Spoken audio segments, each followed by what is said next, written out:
নমস্কাৰ, মই পিংকুল হাজৰিকা। মোৰ অন্য এটা ভিডিঅ'লৈ স্বাগতম জনাইছোঁ। মই আছোঁ শিৱসাগৰ নাজিৰা, আৰু আপোনালোকে সকলোৱে গমেই পায় শিৱসাগৰ, যোৰহাট, নাজিৰাত বানপীড়িত লোকসকলৰ যি সংকটৰ সময় হৈছে। গতিকে এই সংকটৰ সময়ত আমি কিছু সহায়ৰ হাত আগবঢ়াবৰ কাৰণে, শ্ৰমদান কৰিবৰ কাৰণে আহি গ'লোঁ।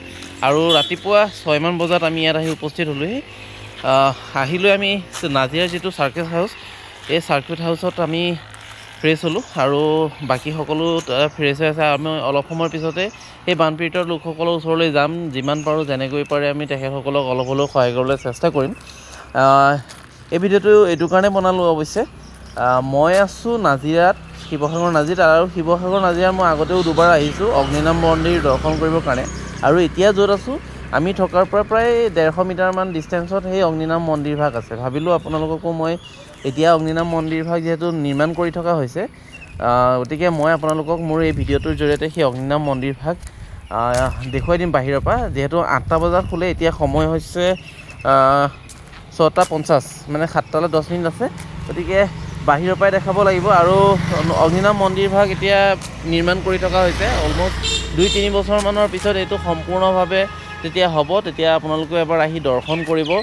আৰু ইয়াতে আপোনালোকৰ জ্ঞাতাৰ্থে জনাই দিওঁ, এইফালে লিখা আছে চাওক, অগ্নিনাভ মন্দিৰ বুধবাৰে আৰু শনিবাৰে দূৰদৰণি আৰু স্থানীয় ৰাইজ সকলোৰে বাবে বন্ধ থাকে। ইয়াতে ধুনীয়াকৈ লিখা আছে। আৰু মন্দিৰ খোলাৰ সময় 8 বজাত ৰাতিপুৱা, আৰু বন্ধৰ সময় আবেলি 3 বজাত। 3 বজাত বন্ধ হৈ যায়। আৰু এইভাগে হৈছে অগ্নিনাভ মন্দিৰ। নিৰ্মাণ কাৰ্য চলি আছে। চাওক কিমান ডাঙৰকৈ বনাই আছে। মোৰ আগৰ ভিডিঅ' যিসকলে চাইছে, বা আগতে যিসকলে অগ্নিনাভ মন্দিৰ আহিছে, তেখেতসকলে গম পায় এই অগ্নিনাভ মন্দিৰভাগ টিঙৰ এখন ডাঙৰ এইটো চালিৰে সেই অগ্নিনাভ মন্দিৰভাগ প্ৰথম আৰম্ভণি কৰিছিলে।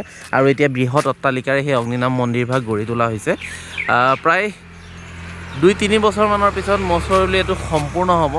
চাওক কিমান বৃহৎভাৱে এই মন্দিৰভাগ বনাই আছে। আৰু এই মন্দিৰভাগৰ কাষতেই যি অগ্নিনাভ মন্দিৰভাগৰ স্বত্বাধিকাৰী শিখা মজুমদাৰ বাইদেউৰ ঘৰ, এইখন কাষতে আছে। এইখন হৈছে শিখা মজুমদাৰ বাইদেউৰ ঘৰ, আৰু কাষত আছে সেই অগ্নিনাভ মন্দিৰভাগ। যিহেতু একেবাৰে আমি থকাৰ ওচৰতে হয়, আৰু তৃতীয়বাৰৰ কাৰণে এই দৰ্শন কৰাৰ আচলতে সুবিধা হ'ল। বাহিৰৰ পৰা হ'লেও অগ্নিনাভ মন্দিৰভাগত আহি দৰ্শন কৰিলোঁ, সেইটো সৌভাগ্য হ'ল তৃতীয়বাৰৰ কাৰণে। চ' আপোনালোককো মোৰ ভিডিঅ'টোৰ জৰিয়তে দেখাই দিলোঁ। আৰু বিশেষ আমাৰ উদ্দেশ্য আছিলে বানপীড়িত লোকসকলক আমি যিহেতু সহায় কৰিবৰ কাৰণে আহিছোঁ, তেখেতসকলক যেনেকৈ হ'লেও যি কৰি হ'লেও তেখেতসকলক সহায় কৰিম বুলি আহিছোঁ। গতিকে আমি অলপ সময়ৰ পিছতে সেই বানপীড়িত লোকসকলৰ কাষলৈ যাম, আৰু তেখেতসকলক আমি সহায় কৰিবলৈ চেষ্টা কৰিম। যিহেতু আমি ওচৰতে আছিলোঁ, ভাবিলোঁ আপোনালোকক মোৰ এই ভিডিঅ'টোৰ জৰিয়তে অগ্নিনাভ মন্দিৰৰ বৰ্তমানৰ যি পৰিৱেশ, সেই পৰিৱেশটো দেখাই দিওঁ। সেইটো কাৰণে ভিডিঅ'টো কৰিলোঁ। আৰু অলপ সময়ৰ পিছতে যিহেতু বানপীড়িত লোকসকলৰ ওচৰলৈ যাম, চ' মোৰ ভিডিঅ'ৰ জৰিয়তে সেই লোকসকলৰ যি অৱস্থা, যি পৰিৱেশ সেই ঠাইৰ, গোটেইখিনি মোৰ ভিডিঅ'ৰ জৰিয়তে আপোনালোকক দেখুওৱাৰ প্ৰয়াস কৰিম। আশা কৰোঁ মোৰ ভিডিঅ'বোৰ আপোনালোকে চাই থাকিব। আৰু যদি চাই ভাল পায়, তেনেহ'লে লাইক, শ্বেয়াৰ, কমেণ্ট কৰাৰ লগতে মোৰ পিংকুল হাজৰিকা নামে থকা পেজটো ফ'ল' কৰি দিব বুলি আশা ৰাখিছোঁ। ধন্যবাদ।